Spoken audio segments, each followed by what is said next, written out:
हाँ यस, इसमें को होस्ट बना दिया गया है। Thank you.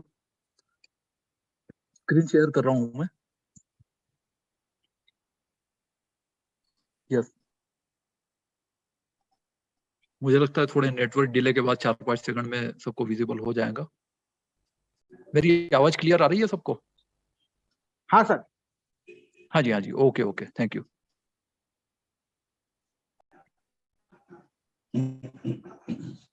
तो ये जो जजमेंट है ये सेक्शन 4 और सेक्शन 25 के बारे में है, तो इन दोनों पर इसमें विचार किया गया है।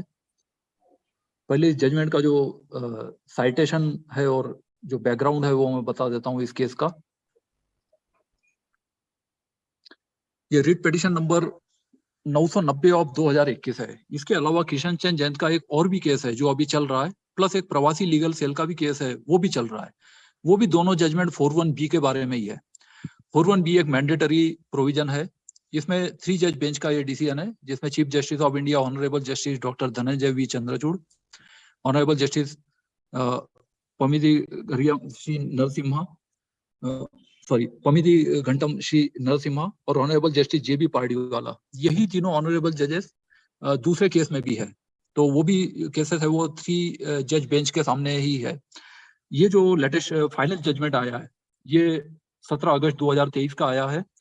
इसमें जो रिस्पोंडेंट थे ये सभी गवर्नमेंट थी, सेंट्रल गवर्नमेंट और central was also on behalf of union territory government and all state governments, और इंफॉर्मेशन कमीशन जिसमें CIC और SIC, इस तरह से इसमें 56 प्लस एक 57 वकील थे एडवोकेट्स ऑन रिकॉर्ड, और एक पिटिशनर का वकील, इस तरह से 58 इसमें एडवोकेट्स थे इस केस में। ये बहुत ही लैंडमार्क केस है। अब इसके जो पैराग्राफ्स है, this petition under Article 32 of the Constitution of India filed by way of a public interest litigation seeking multiple reliefs running into 3 pages, the gist of which is only for a direction to implement the mandate of Section 4 of the Right of Information Act 2005. तो mainly जो 41B के जो mandatory provision है कि जो 120 दिन में implement करना था लेकिन सरकार कर नहीं रही है, उसके बारे में प्रेयर थी। As the prayer is only for implementing the various implement obligations enlisted under Section 4, it is necessary to reproduce the section for ready reference. अब इसमें जो पैरावाइज जो डिसेक्शन किया है और जिसका जो एनालिसिस किया है कोर्ट ने वो इस तरह से है कि जो ऑब्लिगेशंस ऑफ पब्लिक अथॉरिटीज में पहले 4(1) है। 4(1) में 4 क्लॉजेस है, ABCD. A is maintain all the records duly catalogued and indexed in a manner, and the form which facilitates the right to information under this act and ensure that all records that are appropriate to be computerized are within a reasonable time and subject to availability of resources, computerized and connected through a network all over the country on different systems so that access to such records is facilitated.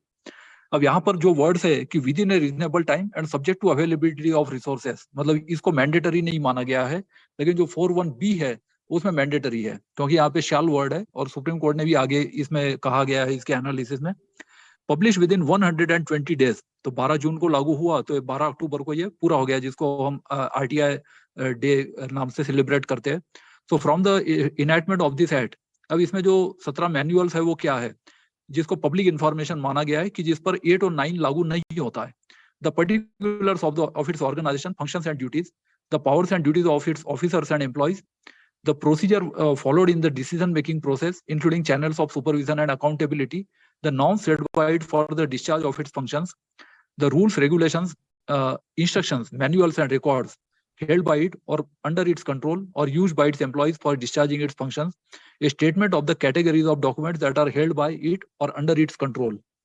ये पहले 6 manual है। इसके बाद है 7वां, the particulars of any arrangement that exists for consultation with or representation by the members of the public in relation to the formulation of its policy or implementation thereof. So policy formulation के लिए जो refer किया जाता है वो।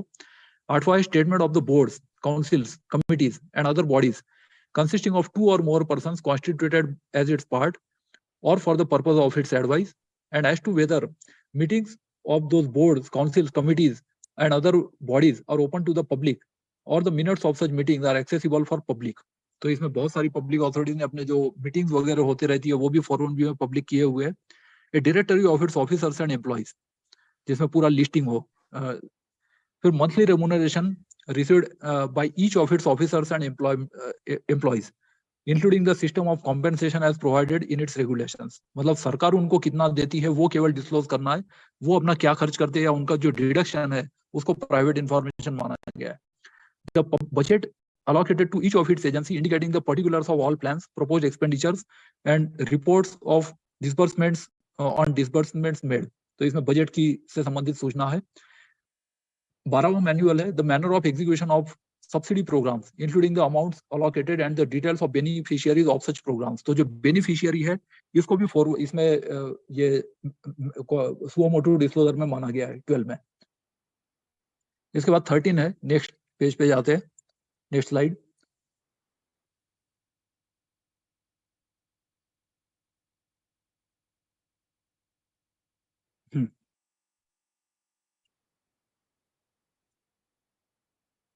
दिख रहा है? अभी आया नहीं मेरे दूसरे डिवाइस पे.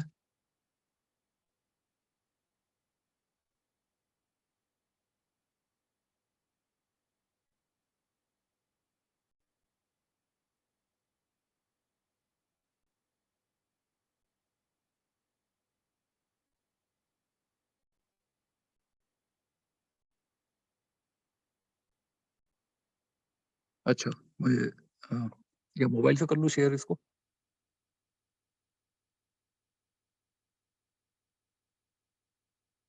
क्या दिक्कत हो गई है बीरेन जी? हाँ जी, ये 1 मिनट, फिर से आ रहा है, फिर से शेयर कर रहा हूँ मैं इसको. नेटवर्क स्पीड की, हाँ नेटवर्क स्पीड की प्रॉब्लम आ रही है जी मेरे एंड पे, और या तो फिर मैं मोबाइल से कर लूंगा यदि इसमें प्रॉब्लम आती है तो. ब्रॉडबैंड कनेक्शन में स्पीड कम चल रही है आज, डेटा कनेक्शन की शायद ठीक है स्पीड. ये डेटा कनेक्शन है जिससे ऑडियो चल रहा है.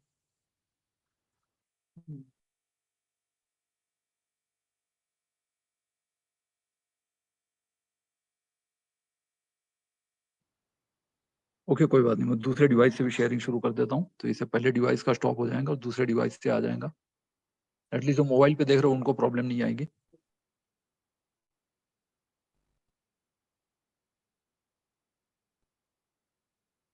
यस.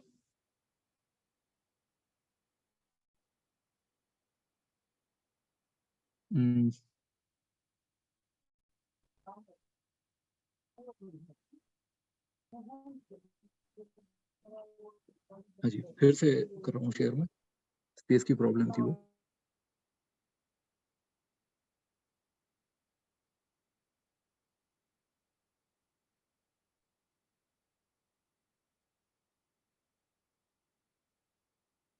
हाँ जी, डॉक्यूमेंट शेयरिंग में मैं इसको मोबाइल से शेयर कर रहा हूँ. अब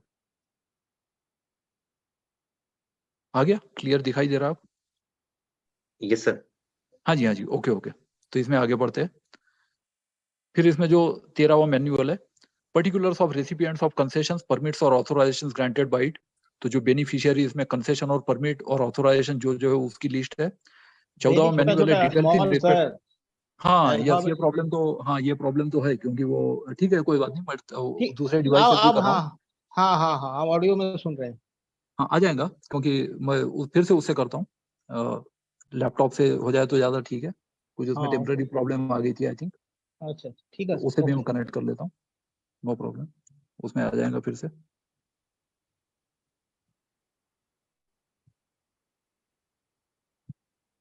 हाँ जी, दूसरे डिवाइस से भी कनेक्ट हो गया मैं.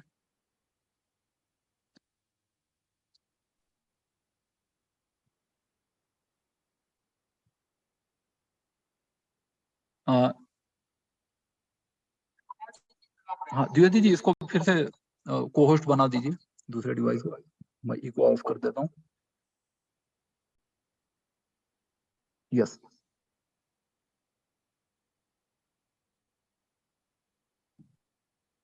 हाँ जी, दूसरा ऑडियो मैंने छोड़ दिया, तो अब इसमें आ जाएगा. फिर से शेयरिंग कर लेता हूँ. ये दूसरे डिवाइस से कर दीजिए शिवानंद जी. हाँ यस, आ गया को होस्ट बन गया फिर से. यस. हाँ जी. अब इसमें वेरी नाइस. ठीक है ना? अब ठीक है ना? फॉन्ट सही दिखाई दे रहा है? एकदम वेरी नाइस, फैंटास्टिक. हाँ जी, thank you. Sorry for the problem. Okay sir. तो इसमें फिर 13वां मैनुअल है, particulars of recipients of concessions, permits और ऑथराइजेशंस ग्रांटेड बाय इट। 14वां मैनुअल है, details in respect of the information available to और held by it reduce in an electronic form. ये एक मिनट, कुछ दूसरा कुछ शुरू हो गया, जस्ट अ मिनट।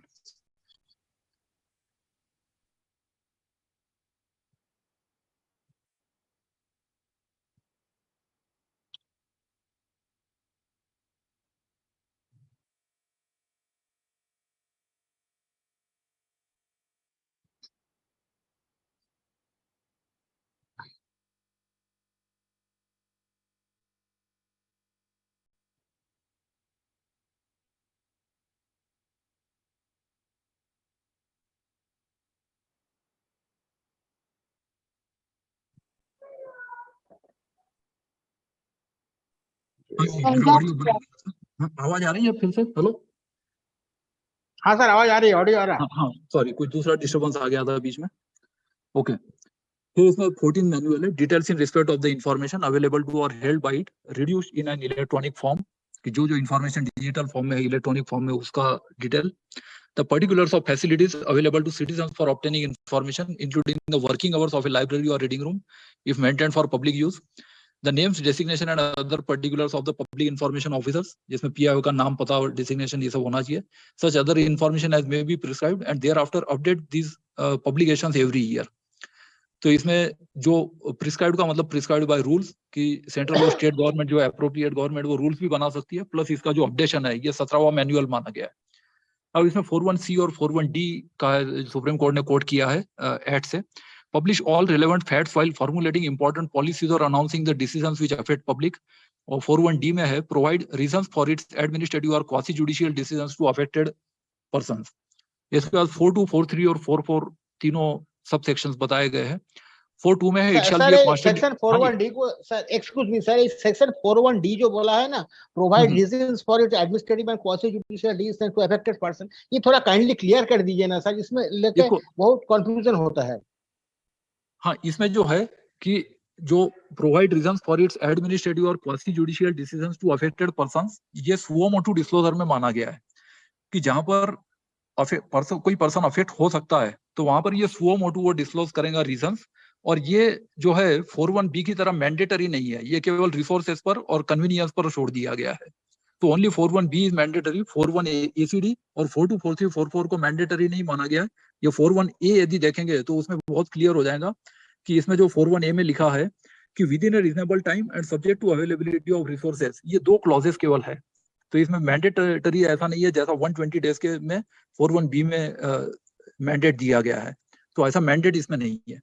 तो अगर सेक्शन 41D में सुओ मोटो डिस्क्लोज नहीं किया पीआईओ ने, गवर्नमेंट ऑफिस ने, तो सेक्शन 6(1) में कोई अगर आरटीआई एप्लीकेशन डाले, अगर जानना चाहे ग्राउंड फॉर नॉन कॉम्प्लायंस, ये तो हो सकता है।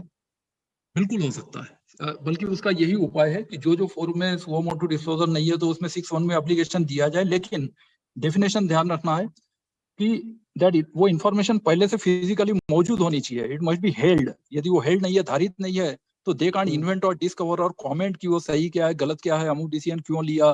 तो इस तरह के जो क्रिएशन ऑफ न्यू इन्फॉर्मेशन है उसके लिए पीआईओ बाध्य नहीं है। तो 2F को ध्यान में रखना जरूरी है। इफ इट इज हेल्ड, ये सब नोटशीट है ना, तो वो ध्यान रखना जरूरी है। तो यहाँ पर ये है कि रीजन मतलब reason that exist in files और नोटशीट्स, ये सब सूचना में आ जाता है। तो सूचना धारित होनी चाहिए। It shall be a constant endeavor of every public authority to take steps in accordance with the requirements of Clause B of subsection 1 to provide as much information suo motu to the public at regular intervals through various means of communications, including internet, so that the public have minimum resort to the use of this act to obtain information. कि जितना suo motu disclosure करेंगे तो उतना RTI act में application लगाने की या 6(1) की आवश्यकता कम पड़ेगी। 4(3) में for the purposes of subsection 1 every information shall be disseminated widely and in such form and manner which is easily accessible to the public. ये 4(3) में है। और 4(4) में जो दिया है कि all material shall be disseminated taking into consideration the cost effectiveness, local language and the most effective method of communication in that local area, and the information should be easily accessible to the extent possible in electronic format with the CPIO or SPIO as the case may be, available free or at such cost of the medium or the print cost price as may be prescribed. तो इस तरह से वो booklet वगैरह भी publish कर सकते हैं या पब्लिश डॉक्यूमेंट्स भी, प्राइस डॉक्यूमेंट्स भी बना सकते हैं। तो ये 4.4 है। इसके बाद एक एक्सप्लेनेशन है एक्ट में। एक्सप्लेनेशन में डिसेमिनेशन का अर्थ दिया है। डिसेमिनेशन का अर्थ होता है to spread in all directions. So for the purposes of subsections 3 and 4, disseminated means making known or communicated the information to the public through notice boards, newspapers, public announcements, media broadcast, the internet or any other means, including inspection or of offices of any public authority. तो ये जो है एक facilitating section है कि RTI act बनने के बाद क्या-क्या चीजें इंफॉर्मेशन की जा सकती है। अब इसमें दूसरे पैरा में सुप्रीम कोर्ट ने जो लिखा है कि स्टैट्यूटरी ऑब्लिगेशन क्या है। The statutory obligations of public authorities under section 4.1 relate to, पहला है maintenance of all public records duly catalogued and indexed for easy accessibility of the information, कि cataloging और indexing करना जरूरी है। दूसरा है publishing particulars of the organizational structure, functions and duties of officers, procedures that are followed for decision making, salary structure, budget allocation, publication of facts relating to policies and announcement, which includes providing reasons for quasi judicial decisions। ये 4.1B और CD जो है उसके बारे में supreme court ने कहा है। नेक्स्ट इसमें सी है सब सेक्शन 2 मैंडेट्स, ये 4.2 के बारे में कहा है। तो पहले 4.1 ABCD हो गया, अब 4.2 है। It mandates the public authority to take steps for providing information under clause B of subsection 1 suo motu and further to disseminate the said information for easy accessibility to the public. The scope and ambit of section 4 has already been considered by this court in a number of decisions. अब इसमें supreme court ने कुछ अलग-अलग cases coat किए हैं। पहला जो case है वो है CBSE versus Aditya Bandopadhyay and others है। दूसरा है ICAI versus Shaunak H Satya and others. तीसरा जो है ये वेरो इवन Mary Emmanuel versus Union of India and others है 2016 का। और चौथा है CPIO Supreme Court of India versus Subhash Chandra Agarwal, ये जो 2019 का था, जो 2020 में पब्लिश हुआ। तो ये 4 डिसीजन के कुछ पैराग्राफ सुप्रीम कोर्ट ने कोट किए हैं। अब इसमें सबसे पहले इसमें केवल एक जो सैंपल के लिए इसमें दिया गया है वो है शौनगेश सत्या, जो अभी आशीष नारायण बिस्वास जी ने पढ़ा था। तो शौनगेश सत्या के 2 पैराग्राफ कोट किए हैं इसमें। We may note the observation of this court in just one of the cases, namely Institute of Chartered Accountants of India versus शौनगेश Satya and others 2011। इसमें पैरा 23 और पैरा 24 जो है वो फिर से मैं पढ़ रहा हूँ, जो अभी आशीष नारायण बिस्वास जी ने पढ़ा था। The information to which the RTI Act applies falls into 2 categories, namely information which promotes transparency and accountability in the working of every public authority, disclosure of which helps in containing or discouraging corruption, enumerated in clauses B and C of section 4.1 of RTI Act, कि जिससे corruption कम होता है, because law does not protect criminality, और जो criminal information है उसको मतलब private information में नहीं माना। ये सुप्रीम कोर्ट ने भी अपने CBSE versus Subhash Chandra Agarwal case में क्लियर कर दिया था। Disclosure of which helps in containing or discouraging corruption, enumerated in clauses B and C of section 4.1 of RTI Act, and दूसरे टाइप की इंफॉर्मेशन वो है other information held by public authorities not falling under sections 4.1B and C of the RTI Act। तो पहली information वो है जो 4.1B और C में आती है, दूसरी इंफॉर्मेशन वो है जो 4.1B और C में नहीं आती है। In respect to information falling under the first category, public authorities owe a duty to disseminate the information widely, suo motu to the public, so as to make it easily accessible to the public। तो 4.1B और C में duty है कि उसको disseminate करना है। In regard to information enumerated or required to be enumerated under sections 4.1B and C of the RTI Act, necessarily and naturally, the competent authorities under the RTI Act will have to act in a positive, proactive manner so as to ensure accountability and ensure that the fight against corruption goes on relentlessly। अभी accountability के बारे में इसमें इस judgement में और आगे comment किया गया है कि जवाबदेही क्या है, उसके बारे में भी कमेंट किया सुप्रीम कोर्ट ने। But in regard to other information which do not fall under section 4.1B and C of the Act, मतलब बहुत क्लियर है कि जो 4.1B और C में नहीं आता है तो वहां पर एग्जेम्पशन लागू हो सकता है। There is a need to proceed with circumspection, मतलब डिसीजन लेना है PIO को कि देना ही नहीं देना, as it is necessary to find out whether they are exempted from disclosure, क्योंकि वो एग्जेम्प्टेड हो भी सकती है नहीं भी हो सकती है। अब इसमें पैरा कोट किया है शौनगेश सत्या के इसका। One of the objects of democracy is to bring about transparency of information to contain corruption and bring about accountability, but achieving the this object does not mean that other equally important public interests, including efficient functioning of the governments and public authorities, optimum use of limited fiscal resources, preservation of confidentiality of sensitive information, etc., are to be ignored or sacrificed। ये preamble में भी लिखा है। The object of the RTI Act to harmonize this conflicting public interest, मतलब दोनों public interest है, सूचना देना भी पब्लिक इंटरेस्ट है, सूचना न देना भी पब्लिक इंटरेस्ट है, और ये दोनों के बीच में हार्मोनी लाने के लिए एक्ट बनाया गया है. That is ensuring transparency to bring in accountability and containing corruption on the one hand.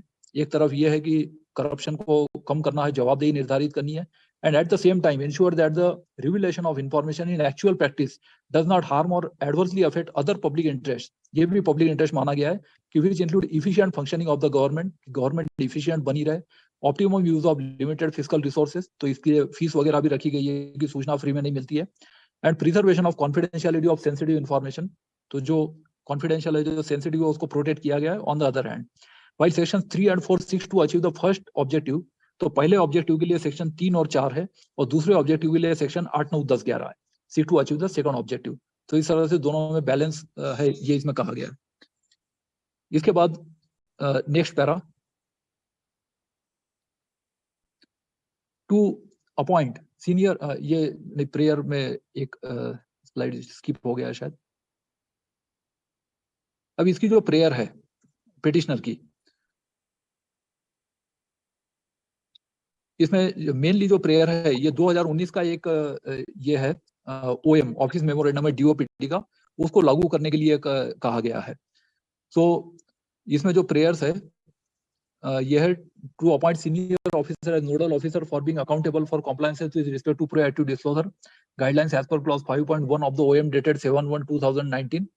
Direct CPIO or CIC or SIC to examine third party audit reports as per clause 4.5 of the OM to ensure that details of disclosure guidelines are reflected in the annual report as per clause 6.1 of the OM dated 7/11/2019, and to send action taken report to the concerned information commission as per clause 4.3 of the OM dated 7/11/2019. अब ये जो DOPT का 2019 का ये office memorandum है, इसकी जो clauses है, इसमें गवर्नमेंट ने क्या क्या किया, ये गवर्नमेंट ने अपने काउंटर में सबमिट किया था. तो प्रेयर जो है, in other word the prayer of in the writ petition are for implementation of section 4 of the act, कि सेक्शन 4 को अभी तक इम्प्लीमेंट नहीं किया गया पूरी तरह से, coupled with the instruction for its execution as provided in the OM dated 7/11/2019, कि ऑफिस मेमोरेंडम को लागू किया जाए. तो ये इसके प्रेयर थे.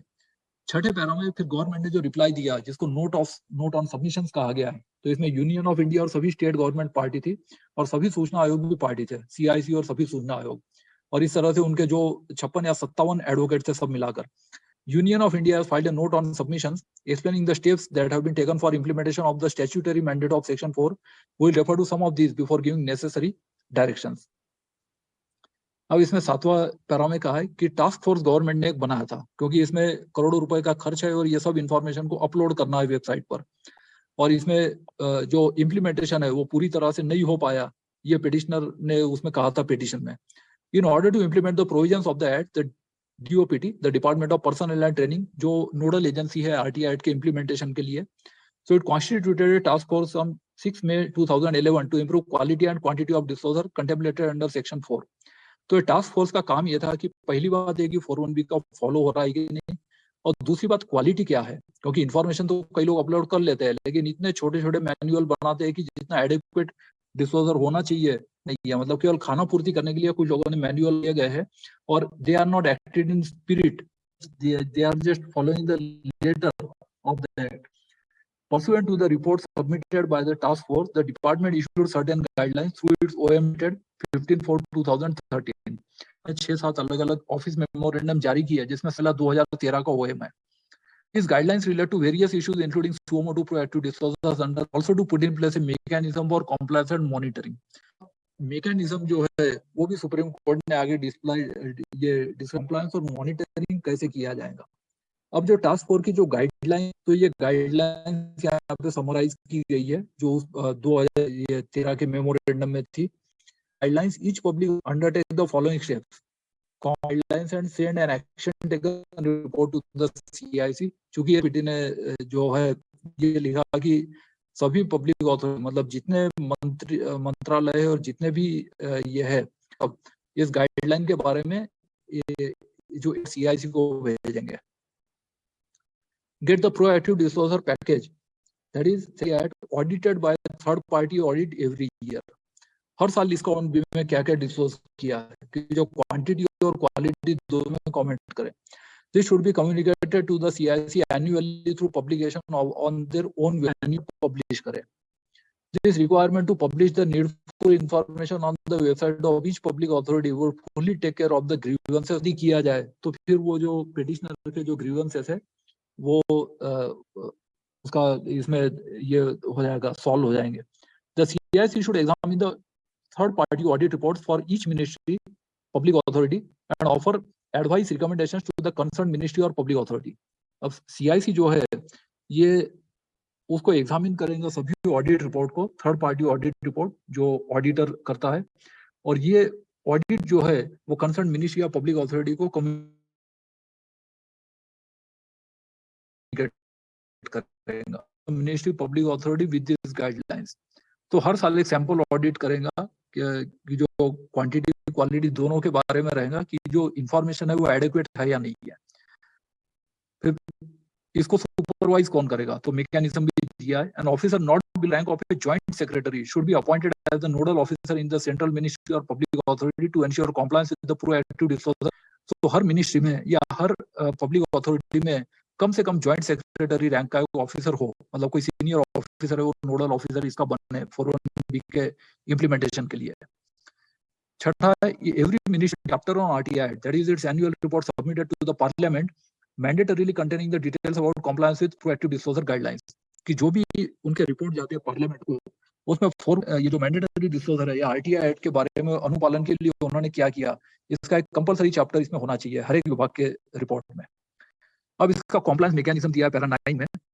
It is relevant to refer to clause 4 of the OM dated 15/4/2013, which deals with the compliance mechanism, compliance with provisions of SUO Motu, that is proactive disclosure under RTI Act. Each ministry or public authority shall ensure that these guidelines are fully operationalized within a period of 6 months from the date of their issue. कि जो भी है वो 6 महीने के अंदर इसको implement कर दिया जाए.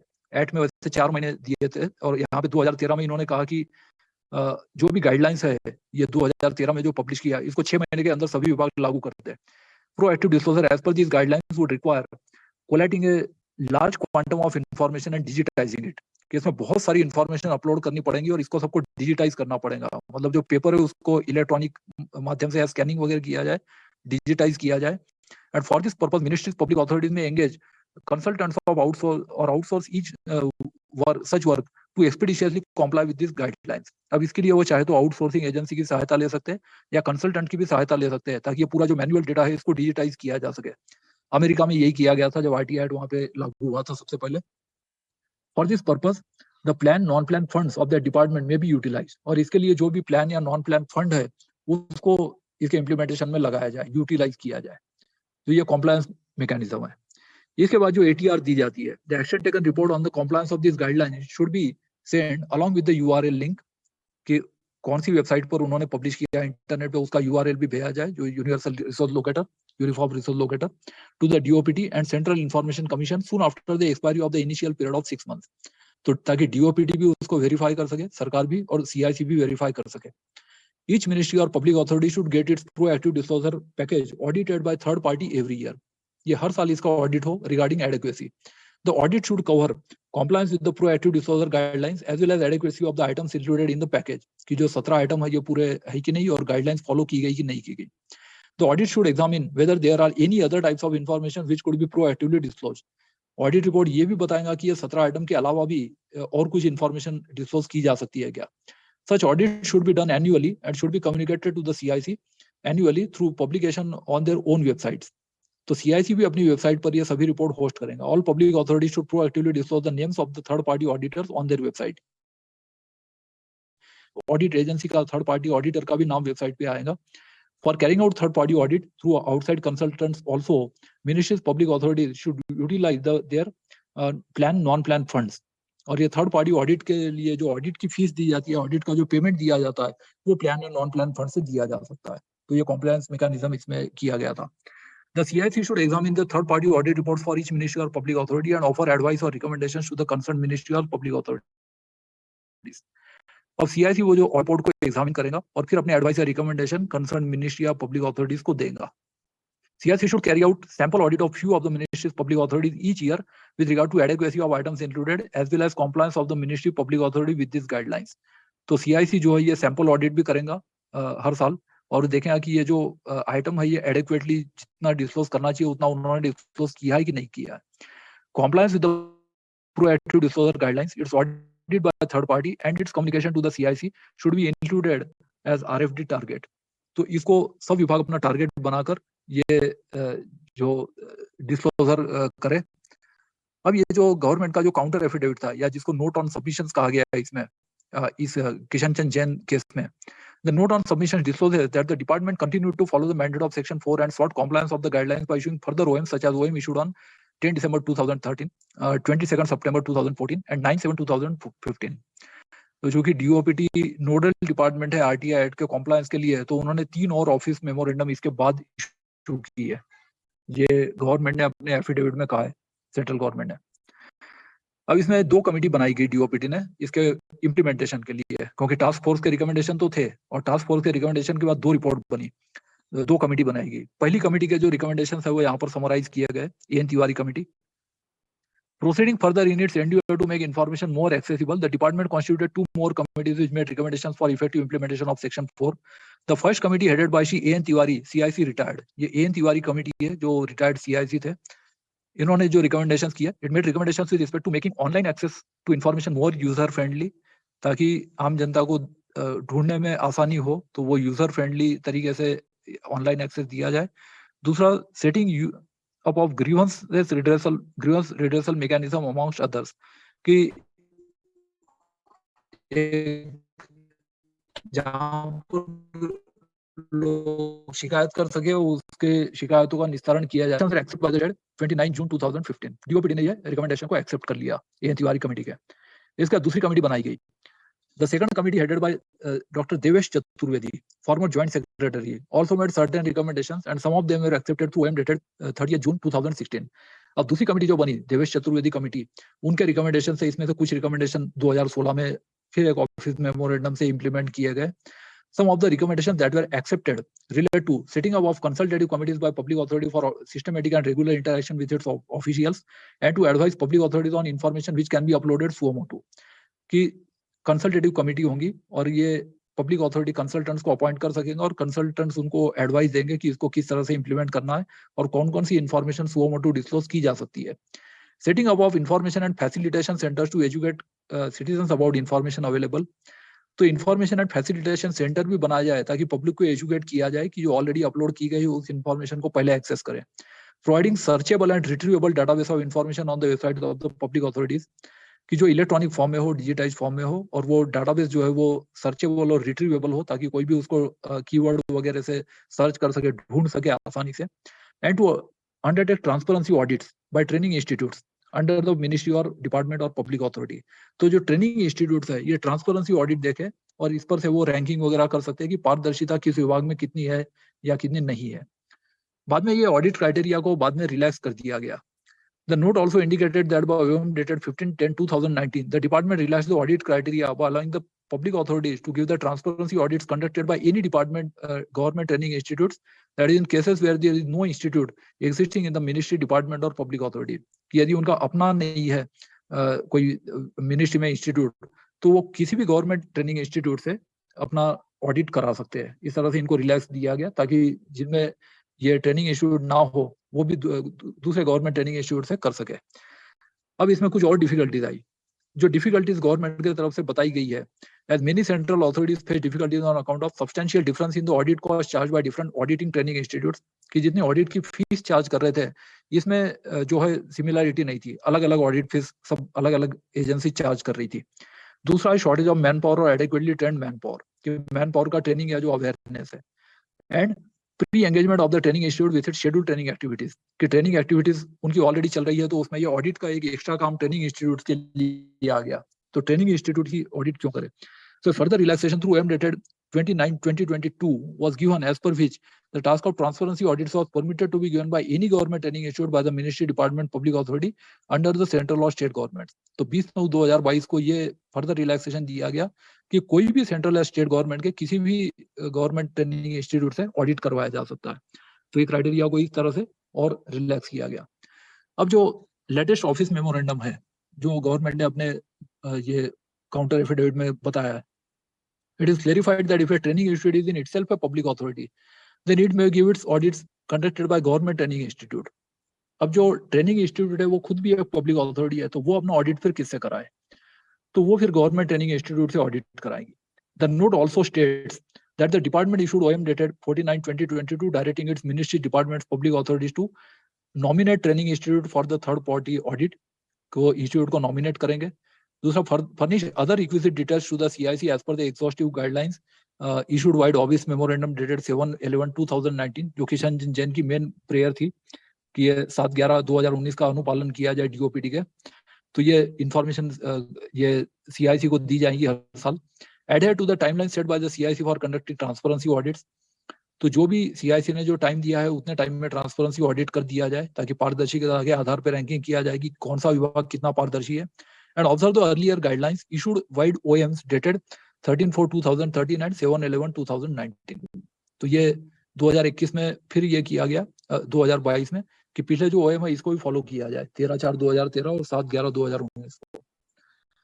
इसके बाद अगले पैरा में ये जो 7/11/2019 है जो DOPT का सर्कुलर है जो ऑफिस मेमोरेंडम है कि जिसको इम्प्लीमेंट करने के लिए प्रेयर थी किशन चंद जैन की, तो उसके जो मेन पैराग्राफ है उसमें जो रिवीजन किया गया वो इसमें बताया गया है। The DOPT issued an OM reiterating its the 15/4/2013 guidelines. Clause 4.4 was revised in the following terms. अब क्लॉज 4.4 है वो बदल दिया था 2013 के बाद 2019 में संशोधित किया। अब ये संशोधित क्लॉज इस तरह से है कि ईच मिनिस्ट्री और public authority should get it's proactive disclosure package audited by third party every year, कि हर साल इसका ऑडिट हो, third party audit. The audit should cover compliance with the proactive disclosure guidelines as well as adequacy of the items included in the package, कि जो सूचना है वो पूरी कंप्लीट भी हो और क्वालिटी भी देखी जाए, क्वांटिटी क्वालिटी दोनों देखा जाए। तो audit should examine whether there are any other types of information which could be proactively disclose, कि ये जो 16-17 आइटम है इसके अलावा क्या और कोई चीज डिस्क्लोज की जा सकती है वो भी देखा जाए। Such audit would be done annually and should be communicated to the CIC annually through publication on their own websites, कि हर साल CIC को दिया जाए और CIC उसको अपनी वेबसाइट पर डिस्क्लोज करे।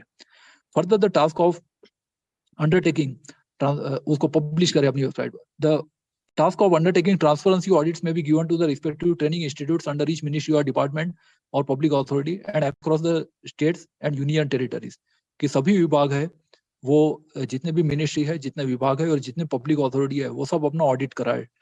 However in cases where no training institute exist under the ministry departments और पब्लिक अथॉरिटीज, कि यदि उनका अपना ट्रेनिंग इंस्टीट्यूट नहीं है तो दूसरे ट्रेनिंग इंस्टीट्यूट से कराए। The task of undertaking transparency audits may be given to any government training institute. All public authorities should proactively disclose the names of the third party auditors on their website, कि auditor कौन है ये भी अपनी website पे लिखा जाए। And for carrying out third party audit through outside consultants also ministries public authorities should utilise their plan और नॉन प्लान फंड्स, कि ऑडिट की फीस के लिए वो प्लान नॉन प्लान फंड से खर्च कर सकते हैं। अब इसका जो प्रेजेंट स्टेटस है, जो किशन चंद जैन पिटिशनर ने इसका जो कहा अपने पिटिशन में या रिजॉइंडर में, तो उसने ये इसका प्रतिवाद इस तरह से किया। It is important to state that present status of compliance is indicated in the note cited on behalf of Union of India. तो para 17 to 20 of the affidavit is as follows. अब इसमें पहले जो 17 से 20 में जो कहा गया है पैरा में, वो ये कहा है एफिडेविट में, every public authority registered with the CIC is required to submit 4 quarterly returns for assessment of its performance in respect of the implementation of the RT Act, कि 4 क्वार्टरली रिटर्न उनको देने चाहिए, जिसमें 1 अप्रैल से जून, दूसरा जून और जनवरी से मार्च, इस तरह से क्वार्टरली रिटर्न साल में 4 बार इनको रिपोर्ट करना चाहिए। Out of total 2278 public authorities, 2173 of them, that is 95% public authorities have submitted their all 4 quarterly returns to the commission in the reporting year, that is 2021-22। तो 21-22 में इसमें से 95% पब्लिक अथॉरिटीज ने अपना जो गवर्नमेंट के अंडर में 2278 पब्लिक अथॉरिटी है, इसमें 2173 ने अपना ये डिस्क्लोजर ये जो है ऑडिट दिया गया था, क्वार्टरली रिटर्न्स गवर्नमेंट को फाइल किए थे कमीशन को। The suo motu disclosure under section 4 of the act by the public authorities and undertaking the transparency audit of the disclosure are two different provision, कि suo motu disclosure 4 है वो अलग है, ये एक्ट में लिखा गया है, और जो ट्रांसपेरेंसी ऑडिट है ये एक्ट में नहीं लिखा गया है, ये डीओपीटी ने लिखा है। तो ट्रांसपेरेंसी ऑडिट जो है ये डिस्क्लोज किया जाए, ये दूसरा प्रोविजन है। Whereas the former is a mandatory provision stipulated by the RTI Act. In the RTI Act, the latter was introduced by OM dated 15/4/2013 and is directory. तो दूसरा जो है वो मैंडेटरी नहीं है, लेकिन केवल डायरेक्शन है कि ये ट्रांसपेरेंसी ऑडिट भी कराया जाए। Thus, it is respectfully submitted that those public authorities which have not obtained an audit of their proactive disclosure packages by a third party cannot be constituted to be in violation of Section 4 of the RTI Act. तो इसलिए government का कहना ये था कि जिन्होंने comply नहीं किया उन्होंने एक्ट का उल्लंघन नहीं किया है, क्योंकि ये मैंडेटरी नहीं है बट ये डायरेक्टरी है, केवल एक डायरेक्शन है डीओपीटी की, और इस तरह से ये लीगली बाइंडिंग नहीं है, ये उनका कहना था। अब पिटिशनर ने जो प्रतिवाद किया, written submission, on the other hand the written submission filed on behalf of the petitioner disclosed that only 33% of the public authorities have got transparency audits conducted in the last 4 years। तो उन्होंने कहा कि ये पिछले 4 साल का यदि data देखा जाए तो 95% नहीं है, बल्कि केवल 33% पब्लिक अथॉरिटीज ने अपना डिस्क्लोजर किया हुआ है, प्रोएक्टिव डिस्क्लोजर और ट्रांसपेरेंसी ऑडिट केवल 33% है 4 साल का। गवर्नमेंट ने 1 साल का कहा था, इसमें 4 साल का है, और कॉम्प्लायंस इसमें पिटिशनर ने कहा कि ओनली 33% है। It is stated that the poor implementation of third-party audit is adversely commented upon even by the department in its OM dated 49/2022। कि गवर्नमेंट ने खुद ही अपना जो ये 2022 का OM निकाला, इसमें काफी हद तक रिलैक्स कर दिया गया है। It is further averred that apart from the poor implementation of third-party audit, 33% of public authorities which had their transparency audits conducted performed badly, clearly evidences that quality and quantity of priority disclosure were not in accordance with Section 4 of the Act। कि जिन्होंने compliance किया है उनका भी quality और quantity जो है ये adequate नहीं है। तो इसलिए केवल वो एक खाना पूर्ति की तरह ये कर रहा है, बट इन स्पिरिट उसका इम्प्लीमेंटेशन नहीं हो रहा है, ये पिटिशनर का कहना था। अब इसमें सूचना आयोग का क्या रोल है, इस पर आगे सुप्रीम कोर्ट ने कमेंट किया है, जो आखिरी के 6-7 पैराग्राफ है। तो इसमें सूचना आयोग की क्या भूमिका है और सेक्शन 25 में क्या कहा गया है, और किस तरह से एक अकाउंटेबिलिटी या जवाबदेही निर्धारित की जा सकती है, ये इंफॉर्मेशन कमीशन के रोल के बारे में सुप्रीम कोर्ट ने कहा है। From the information made available to us, one thing is evident: the system needs the concerned authorities' complete attention। कि गवर्नमेंट का इस पर पूरी तरह से ध्यान जाना चाहिए, followed by strict and continuous monitoring। कि स्ट्रिक्ट और कंटिन्यूअस मॉनिटरिंग भी होना जरूरी है, जैसे हर साल या हर quarterly. It is in this context that the functioning and duties of the central and state information commissions assume utmost importance। अब इसमें जिम्मेदारी एक्ट में किसको दी गई है, तो ये जिम्मेदारी दी गई है सेंट्रल और स्टेट इंफॉर्मेशन कमीशन को। और ये क्या जिम्मेदारी दी गई है, उसके लिए सेक्शन 25 जो है वो सुप्रीम कोर्ट ने कोट किया है। It is necessary to take note of the statutorily incorporated monitoring and reporting mechanism in section 25 of that। This is an important feature of accountability of statutory authorities। अब section 25 जो है इसमें इसका नाम है monitoring and reporting। The CIC or SIC as the case may be shall as soon as practicable after the end of each year, हर साल के and में prepare a report on the implementation of the provisions of this act during that year and forward a copy thereof to the appropriate government। हर साल एक annual report बनाएंगे और annual report appropriate government को, central या state government को भेजेंगे।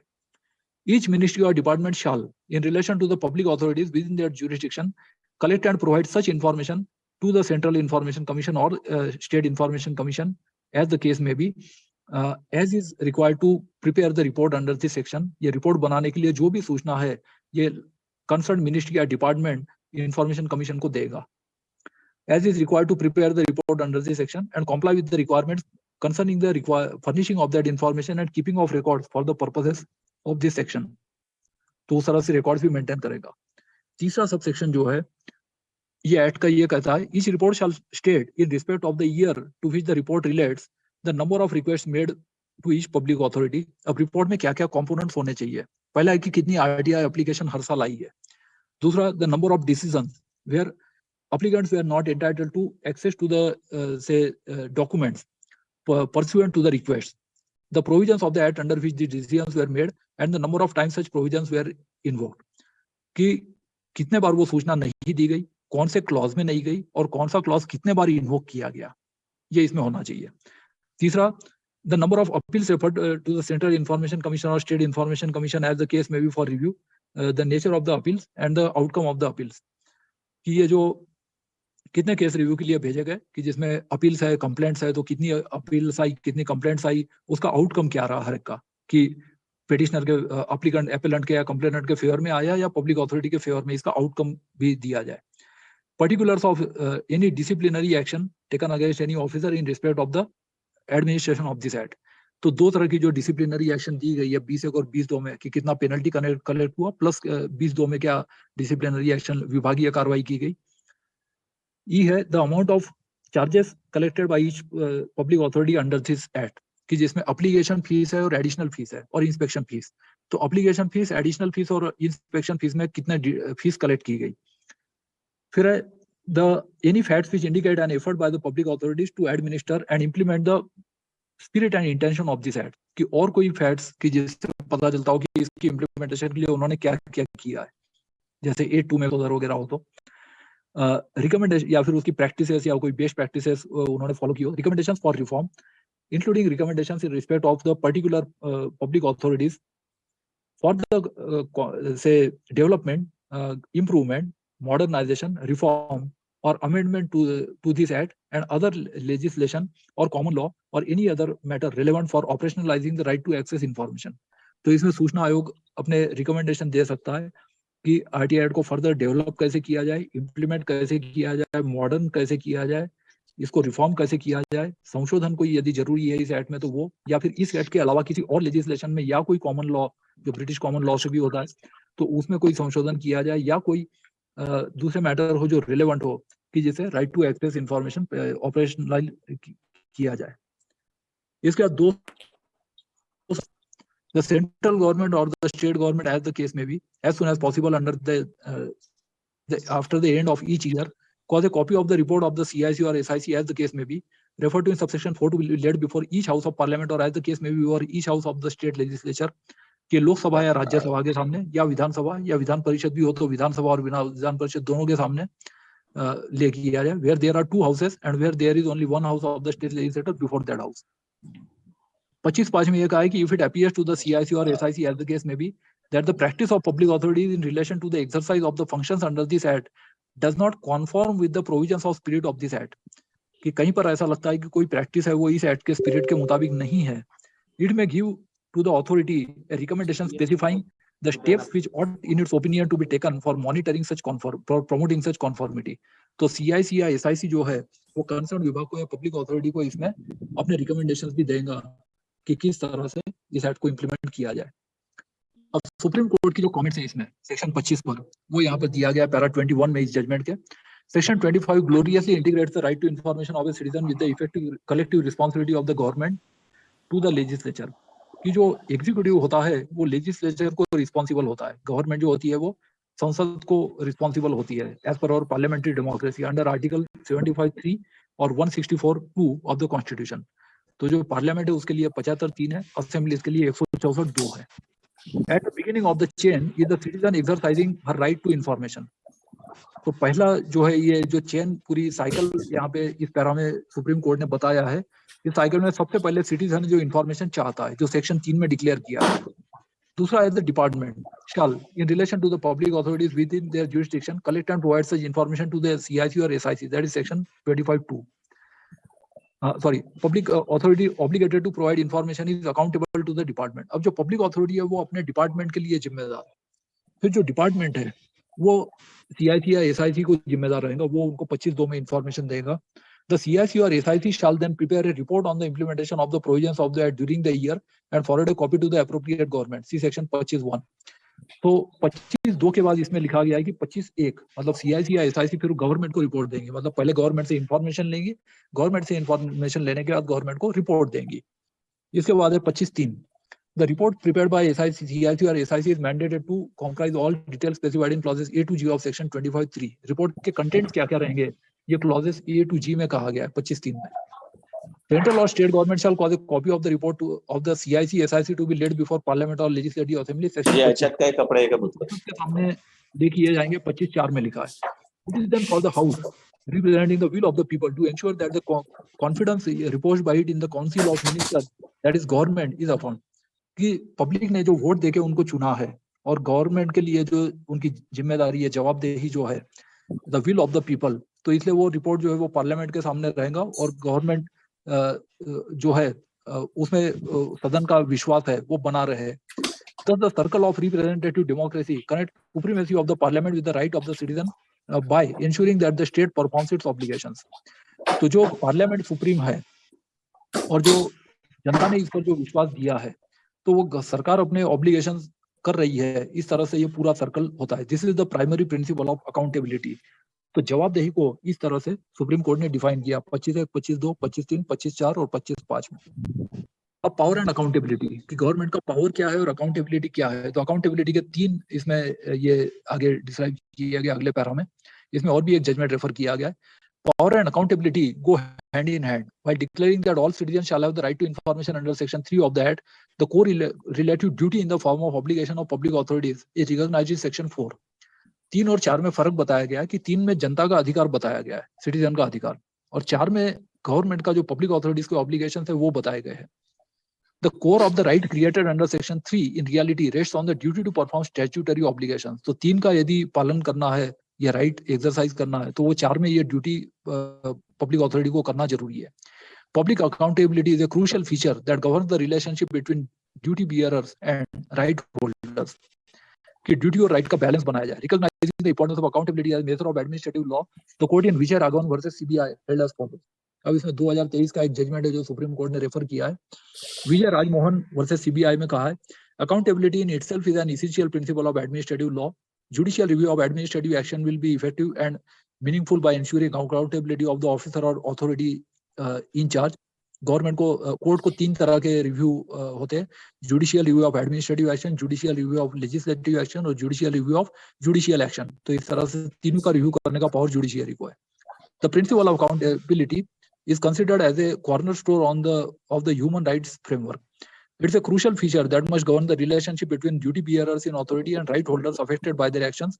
Accountability of institutions is also one of the development goals adopted by the United Nations in 2015, जिसको हम सस्टेनेबल डेवलपमेंट गोल्स बोलते हैं, जिसमें 17 गोल्स है 2030 तक हमको अचीव करने SDG, and is also recognized as one of the 6 principles of the Citizen Charter movement. और सिटीजन चार्टर मूवमेंट के 6 प्रिंसिपल में से एक इसको माना गया ह्यूमन राइट्स. अब अकाउंटेबिलिटी के बारे में और कहा है विजय राघवन वर्सेस सीबीआई केस में. Accountability has 3 essential constituent dimensions. तो पहले सुप्रीम कोर्ट ने अकाउंटेबिलिटी की परिभाषा दी है. उसके बाद कहा है 3 चीजें, रिस्पॉन्सिबिलिटी, आंसरेबिलिटी एंड एनफोर्सेबिलिटी. अब ये तीनों की डेफिनेशन यहाँ पे दिया है. पहला है रिस्पॉन्सिबिलिटी, जिम्मेदारी, जो जवाबदेही या अकाउंटेबिलिटी का एक प्रिंसिपल है. Responsibility requires the identification of duties and performance obligations of individuals in authority and with authorities. तो जो लोग अलग अलग जो यह अथॉरिटीज है, इनकी क्या क्या ड्यूटीज है और क्या क्या ऑब्लिगेशंस है, इसको जिम्मेदारी कहा जाता है. दूसरा है आंसरेबिलिटी, उत्तरदायित्व.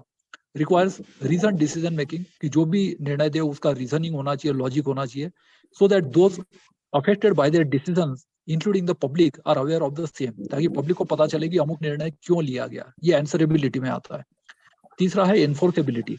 It requires appropriate corrective or remedial action, corrective and remedial action against lack of responsibility and accountability to be taken. Enforceability में ये होता है कि यदि कोई अनुपालन नहीं करता है तो फिर क्या किया जाए, तो फिर करेक्टिव और रिमीडियल एक्शन उसमें लिया जाए. ये एनफोर्सेबिलिटी में आता है ताकि कानून को एनफोर्स किया जा सके. Accountability has a corrective function making it possible to address individual और कलेक्टिव ग्रीवेंसेस. अब जो भी ग्रीवेंसेस है, चाहे इंडिविजुअल हो चाहे ग्रीवेंस हो, उसको एनफोर्स करने के लिए अकाउंटेबिलिटी है. और अकाउंटेबिलिटी के ये 3 प्रिंसिपल्स के ऊपर डेफिनेशन दी है. It enables action against officials और इंस्टीट्यूशंस फॉर डेरेलिक्शन ऑफ ड्यूटी. इसमें आता है कि जो ऑफिशियल काम नहीं करता है तो उसके खिलाफ या इंस्टीट्यूशंस के खिलाफ कार्रवाई की जाए, जैसे कि पेनल्टी है, डिसिप्लिनरी एक्शन है, कॉम्पेंसेशन है. तो ये सब अलग अलग इसमें एक्ट में दिया गया है. It also has a preventive function that helps to identify the procedure or policy which has become non-functional and to improve upon it. तो इसको ये dereliction होने से रोका भी जाए, तो इसलिए प्रिवेंटिव फंक्शन भी इसमें दिया गया है ताकि कोई भी चीज नॉन फंक्शनल ना हो जाए. अब इसके बाद और एक केस है government NCT of Delhi versus Union of India. इसको पैरा 23 में कहा सुप्रीम कोर्ट ने. In government NCT of Delhi versus Union of India referring to the direct relationship between principles of collective responsibility and government accountability, this court held para 325 उस judgement का 2018 के. There is a direct relationship between the principle of collective responsibility and government accountability, की जो सामूहिक उत्तरदायित्व है और government की जो अकाउंटेबिलिटी है. This relationship is conceptualised in the Oxford companion to politics in India. Accountability can be defined in terms of outcomes rather than process of government. कि प्रोसेस के बजाय इसका नतीजा क्या है, आउटकम क्या है, रिजल्ट क्या है, इससे डिफाइन किया जाता है कि अकाउंटेबिलिटी है या नहीं है. It also includes the criteria of responsiveness to changes in circumstances that alter citizen needs and abilities. कि पब्लिक की जो रिक्वायरमेंट है वो टाइम टू टाइम बदलते रहती है. In other words, accountability refers to the extent to which actual policies and their implementation coincide with a with a normative ideal in terms of what they ought to be. तो norm ये बताता है कि क्या कानून होना चाहिए. अब एक्चुअल पॉलिसी में वो उतरा है कि नहीं उतरा है, ये एक्चुअल प्रैक्टिस है, उसका इम्प्लीमेंटेशन पे डिपेंड करता है.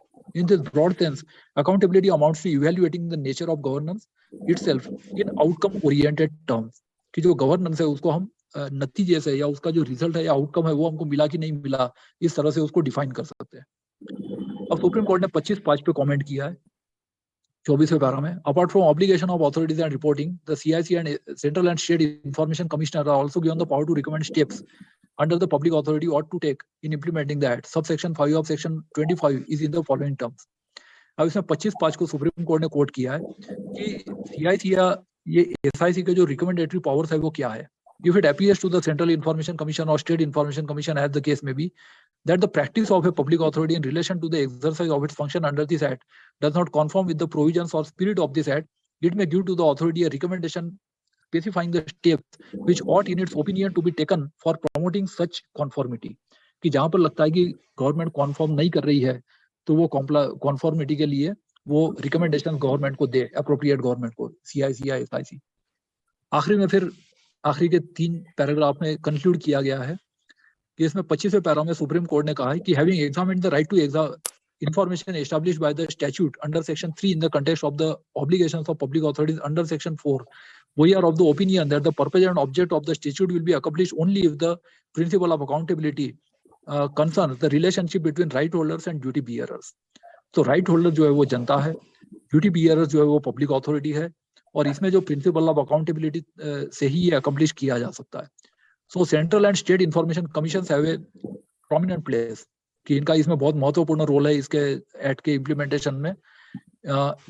Having a statutory recognition under chapter 3 and 4 of the act and their powers and functions are as enumerated in detail in section 18 of the act, कि इनको सिविल कोड के power दिए गए सेक्शन 18 में. We have also noted the special power of monitoring and reporting जो section 25 में है, conferred on the central and state information commissioners, which must be exercised keeping in mind the purpose and effect object of the act, that is to promote transparency and accountability in working of every public authority. कि हर public authority के बारे में transparency और accountability के बारे में CIC और SIC recommendation दे. तो इसमें डायरेक्शन दी गई, कोर्ट ने डायरेक्शन दिया जो मैंडेमस जारी करने के लिए. इसमें किशन चंद जैन की जो प्रेयर थी, तो डायरेक्शन ये दिया है आखिरी में कि for the reason stated about, we direct that the Central Information Commission and the State Information Commissions shall continuously monitor the implementation of the mandate of section 4 of the Act, कि हर साल अपने annual report जरूर दे government को, और government उसको लेकर legislature के सामने. As also prescribed by the department of personnel and training in its guidelines and memorandums issued from time to time. तो DOPT के जो भी ऑफिस मेमोरेंडम है इसको भी अनुपालन किया जाए. The directions will also include instructions under OM dated 7/11/2019 issued by the department. तो जो प्रेयर थी वो अलाउ की गई पेटिशनर की, किशन चंद जैन की, कि 7/11/2019 के OM का अनुपालन किया जाए. For this purpose, the commissioners will also be entitled to issue recommendations under subsection 5 of section 25 to public authorities for taking necessary steps for complying with the provisions of the Act. जहां पर CIC या SIC को लगेगी अनुपालन नहीं हो रहा है तो 25(5) में गवर्नमेंट को रिकमेंडेशंस भी दे.